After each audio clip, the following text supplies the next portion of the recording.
Quand vous souhaitez diffuser les scénarios que vous venez de créer auprès de vos élèves, pensez à une première chose qui est de sélectionner la classe avec laquelle vous souhaitez travailler. Le fait de sélectionner cette classe permettra de voir apparaître les élèves. Si vous ne le faites pas, vous ne verrez jamais les élèves auprès de qui vous pourrez diffuser les scénarios. Alors prenons le cas ici, nous allons cliquer sur la session 2023, la classe avec laquelle nous allons travailler. Lorsque vous avez sélectionné cette classe, il vous suffit ensuite d'aller dans Scénario et enfin le bouton Diffuser les scénarios. À partir de là, nous avons tout à l'heure dans une vidéo précédente réalisé ici un scénario concernant le calcul et le contrôle des temps de travail.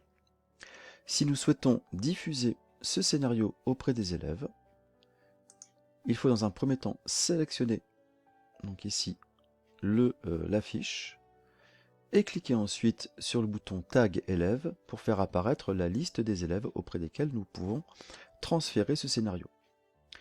Vous avez tout en haut ici une liste déroulante, un ensemble de qu'on appelle métadonnées ou mots-clés qui permettront de sélectionner les personnes en fonction des groupes auxquels ils appartiennent.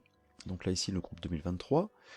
Nous souhaitons transférer cela auprès des 3 élèves de la section par exemple. Lorsque vous avez réalisé la sélection des élèves et la sélection du scénario associé, vous pouvez cliquer sur le bouton diffuser les scénarios. Dans ce cas-ci, on vous dit attention, souhaitez-vous diffuser un scénario à 3 élèves? Nous acceptons la diffusion et le scénario a été diffusé. C'est-à-dire qu'à partir de cet instant, les élèves ont donc ou viennent de recevoir sur leur tableau de bord individuel le travail à faire. Pour cela, vous pouvez vérifier la diffusion du travail en cliquant sur le menu Scénario, tableau de bord de l'élève. Vous voyez que dans la promotion qui a été sélectionnée 2023, nous avons bien les 3 élèves et en cliquant sur chacun des élèves, nous voyons apparaître les activités à faire concernant le calcul des temps de travail. Donc ici, on voit bien qu'une activité a bien été, on pourrait dire, a bien été diffusée auprès de chacun des élèves. Maintenant, l'élève, que peut-il faire?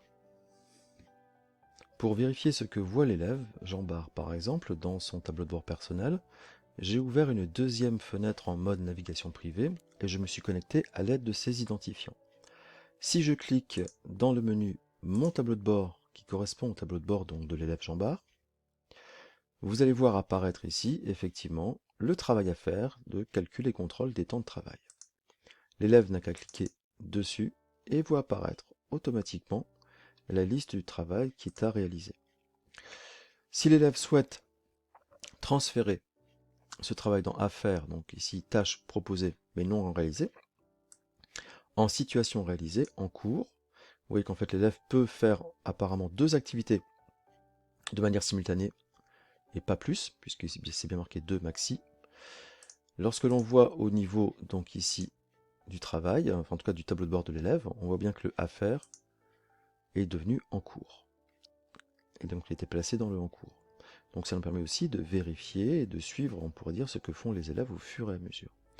Lorsque l'élève a fait son travail, qu'il a rendu par exemple ou déposé ses travaux auprès donc de l'enseignant, il peut le transférer dans le terminé et on voit que ici, en mettant un jour,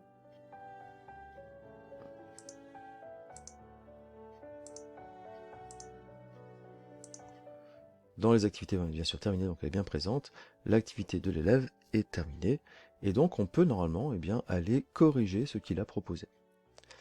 Vous avez ceci.